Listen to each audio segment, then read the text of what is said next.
Drama serial दो किनारे की नेक्स्ट एपिसोड बहुत ही ज्यादा इंटरेस्टिंग होने वाली है। शहीर तो हाथ धोके दुरे शहवार के पीछे पड़ चुका है। जहां वो पहुंचती है शहीर भी वहीं पहुंच जाता है। और अब शॉपिंग मॉल में जब आमना सामना होता है और शहीर को पता चलता है कि दुरे शहवार वलीद के साथ हनीमून पे जा रही है, तो शहीर वहां पहुंच के दुरे शहवार का हनीमून ठीक उसी तरह खराब करने वाला है जिस तरह दुरे शहवार आयमा और तैमूर का हनीमून खराब करने जबरदस्ती उनके साथ जाने को तैयार हो चुकी है। आयमा को तो पहले ही नागवारी का एहसास होता है कि आखिर दुरे शहवार का हमारे साथ क्या काम। बहरहाल वो वलीद को मना तो नहीं कर सकती और तैमूर से बात करती है तो वो भी यही कह के टाल देता है कि हम सब दुरे शहवार के सामने मजबूर हैं, क्योंकि वो जो बात कह देती है उसे अपनी जिद मनाने की आदत हो चुकी है। अब चूंकि दुआ बीमार है तो वलीद हनीमून पे जाना नहीं चाहता। वो दुरे शहवार को समझाता भी है कि हमें दुआ की केयर करना चाहिए, ये ना हो कि वहाँ ठंडे मकाम पे जाके दुआ की हालत मजीद बिगड़ जाए। जबकि दुरे शहवार संग दिली का मुजाहिरा करते हुए कहती है कि बस मुझे तो पहले ही अंदाज़ा था कि हनीमून पर जाने से टालने के लिए आप यकीनन कोई ना कोई बहाना तैयार कर ही लेंगे, और कुछ नहीं तो दुआ की बीमारी का ही बहाना मिल गया। लेकिन कुछ भी हो जाए मैं हनीमून पर जाके ही रहूंगी। वैसे भी मैं तो अभी बच्चे पैदा करना ही नहीं चाहती थी, क्योंकि मुझे पता था कि ये मेरी खुशियों में, मेरी आज़ादी में दुश्वारी पैदा करेंगे। वलीद को तो दुरे शहवार की बेहिसी पे शदीद अफसोस होता है कि दुआ की माँ होते हुए भी दुरे शहवार इतनी संगदिल कैसे हो सकती है, जबकि इसके सामने ही बच्ची 2 दिन हॉस्पिटल में गुजार के आई है। बहरहाल दुरे शहवार से बहस करना समझो भैंस के आगे बीन बजाने के मुतरादिफ है। तभी वलीद हथियार फेंक देता है, लेकिन वहां जाके तो दुरे शहवार आयमा, वलीद, तैमूर सब के नाक में दम कर देती है। खुद तो दुरे शहवार ने ना किसी बात पे शुक्र अदा करना है ना ही खुश होना है। दूसरों की खुशियां भी इससे हजम नहीं होती। अब हालांकि वलीद भी दुरे शहवार के साथ अच्छी अच्छी जगह पे पिक्चर्स बना रहा है, लेकिन दुरे शहवार की नज़र हर वक्त आयमा और तैमूर पे रहती है। वो दोनों आपस में हंस बोल रहे हैं तो दुरे शहवार को गुस्सा आ जाता है। वो दोनों साथ रोमांटिक पिक्चर्स बना रहे हैं तो दुरे शहवार से बर्दाश्त नहीं होता, और तो और आयमा को सुना ही देती है कि जिस बेशर्मी से तुम अपने शौहर के साथ इतना फ्रैंक हो रही हो, अगर वलीद की जगह तुम्हारा अपना सगा भाई होता तो क्या तुम फिर भी यही बेशर्मी दिखाती।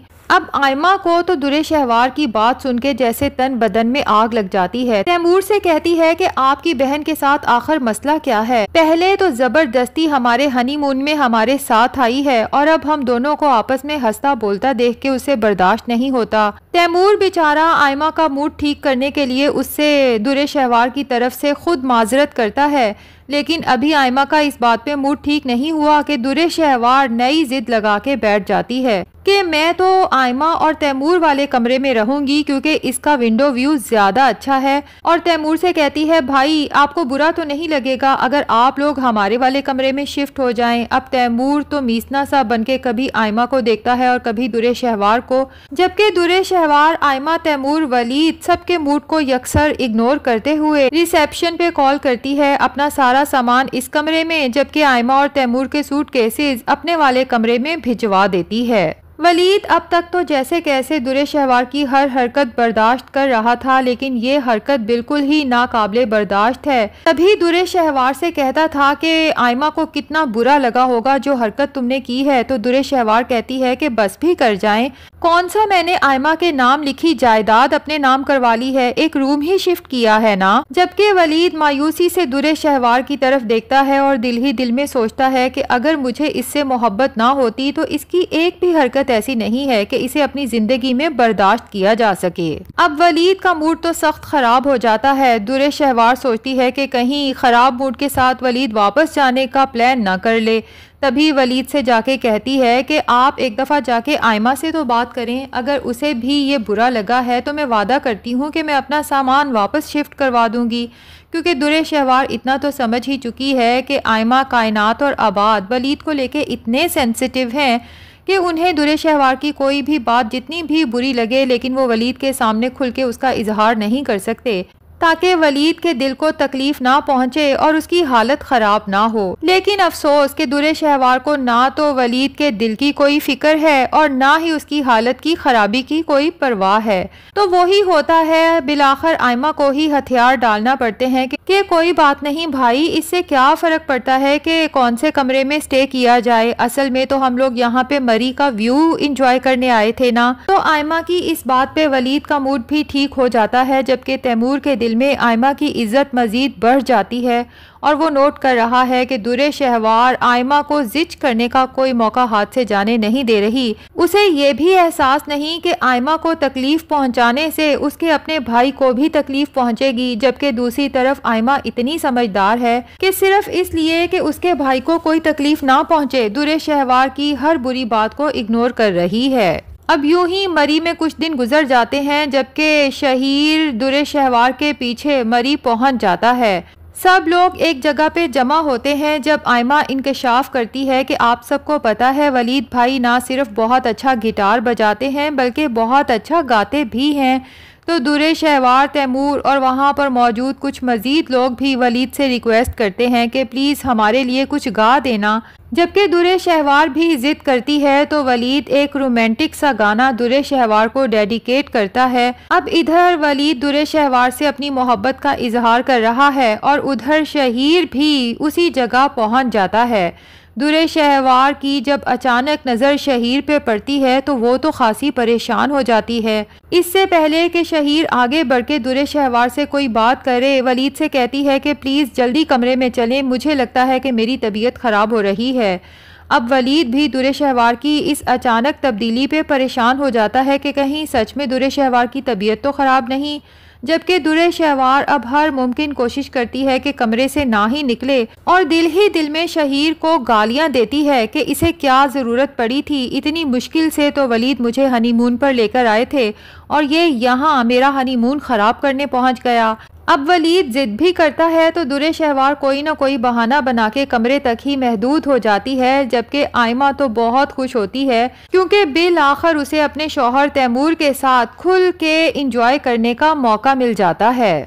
अब शहीर, जिसने उसी होटल में कमरा बुक करवाया है जहां दुर्रे शहवार का स्टे है, तो वो बस दुर्रे शहवार की टोह में रहता है। इत्तफाक से दुर्रे शहवार अपने किसी काम के सिलसिले में कमरे से निकलती है तो शहीर उसके सर पे पहुंच जाता है। दुर्रे शहवार तो बहुत खौफजदा हो जाती है और शहीर से कहती है कि तुम्हें यहाँ नहीं आना चाहिए था। तुम्हें कुछ अंदाज़ा है कि अगर मेरे शौहर को तुम्हारे और मेरे चक्कर का पता चल गया तो मेरा घर ख़राब हो जाएगा। जिस पे शहीर कहता है कि मैं तो खुद भी यही चाहता हूँ कि तुम्हारा घर ख़राब हो। दुर्रे शहवार को वलीद से ज्यादा अपने भाई तैमूर का खौफ है, क्योंकि तैमूर तो शहीर को पहचानता भी है और अगर उसने शहीर को इस तरह मेरे साथ बातें करते हुए देख लिया तो वो तो यही समझेगा कि शायद मैंने जानबूझ के शहीर को यहाँ बुलाया है। अब लगता यही है नाजरीन के आयमा की नज़र पड़ जाएगी, बल्कि हो सकता है कि वो शहीर और दुर्रे शहवार की बातें भी सुन ले। और आयमा को इतना तो पता ही है कि अगर मैं ऐसे ही वलीद भाई या तैमूर को इसकी हरकतें बताऊंगी तो दुर्रे शहवार को तो साफ मुकर जाने की आदत है। तो पॉसिबल है कि जब दुर्रे शहवार और शहीर आपस में बातें कर रहे हों तो आयमा छुप के इन दोनों की वीडियो बना ले, जिसके बाद वलीद को और तैमूर को दिखाए।